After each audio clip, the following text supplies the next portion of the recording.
بسم الله الرحمن الرحيم. لا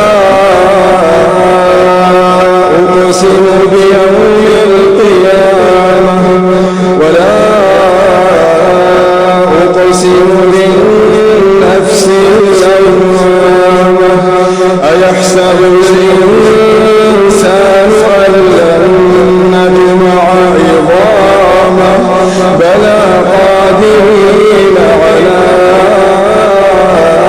أن نسوي بنانه بل يريد الإنسان ليفجر أمامه يسأل أيان يوم القيامة فإذا برق البصر وخسف القمر وجمع الشمس والقمر يقول الإنسان يومئذ أين المفر